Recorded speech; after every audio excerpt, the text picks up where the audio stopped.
ശബരിമല സ്വർണ്ണക്കൊള്ള കേസിൽ മുരാരി ബാബുവിനെ ചോദ്യം ചെയ്ത് വിട്ടയച്ചു. 8 മണിക്കൂറിലധികം നീണ്ട ഇഡിയുടെ ചോദ്യം ചെയ്യലിൽ തുടർ നടപടി മൊഴി വിശദമായി പരിശോധിച്ച ശേഷമായിരിക്കും.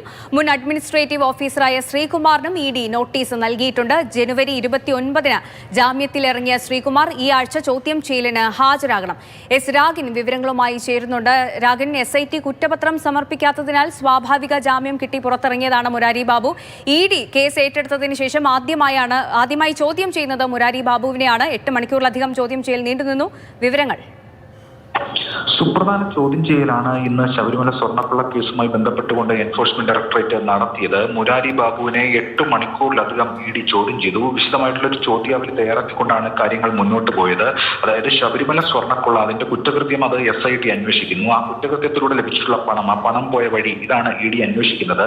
ഈ മുരാരി ബാബു ഈ പറയുന്ന കുറ്റകൃത്യം നടന്ന സമയത്ത് അവിടെ നിർണായക റോൾ ഉണ്ടായിരുന്ന ആളാണ്. 2 കേസുകളിലും ഈ മുരാരി ബാബു ഉൾപ്പെട്ടിട്ടുണ്ട്. അതുകൊണ്ട് തന്നെ ഈ സാമ്പത്തിക ഇടപാടുകൾ, ഉണ്ണികൃഷ്ണൻ പോറ്റിയുമായി ബന്ധപ്പെട്ട ഇടപാടുകൾ, അതോടൊപ്പം ശബരിമലയിലെ മറ്റിടപാടുകളടക്കം ഇഡി അന്വേഷിക്കുന്നുണ്ട്. ഈ കട്ടിലപ്പാളി, അതോടൊപ്പം തന്നെ ദ്വാരപാലക ശില്പം മാത്രമല്ല, അവിടെ നടന്നിട്ടുള്ള സ്പോൺസർഷിപ്പ് ഇടപാടുകൾ ഉൾപ്പെടെയുള്ള കാര്യങ്ങളും ഇഡി പരിശോധിക്കുകയാണ്. അതുമായി ബന്ധപ്പെട്ട പങ്കാളിത്തം ഉൾപ്പെടെ സംബന്ധിച്ച വിശദമായിട്ടുള്ള ചോദ്യം ചെയ്യൽ തന്നെ ഉണ്ടായി. ആ മൊഴി വിശദമായി തന്നെ ഇഡി പരിശോധിക്കും. ആ മൊഴി പരിശോധിച്ച ശേഷം തുടർ നടപടികളിലേക്ക് കിടക്കും. ഇതോടൊപ്പം തന്നെ മറ്റ് ശ്രീകുമാറിനും നേരത്തെ നോട്ടീസ് ഇപ്പോൾ ഇഡി നൽകിയിട്ടുണ്ട്. ഈ ആഴ്ച ഹാജരാകാനാണ് നിർദ്ദേശം. മുൻ അഡ്മിനിസ്ട്രേറ്റീവ് ഓഫീസർ ആയിരുന്നു.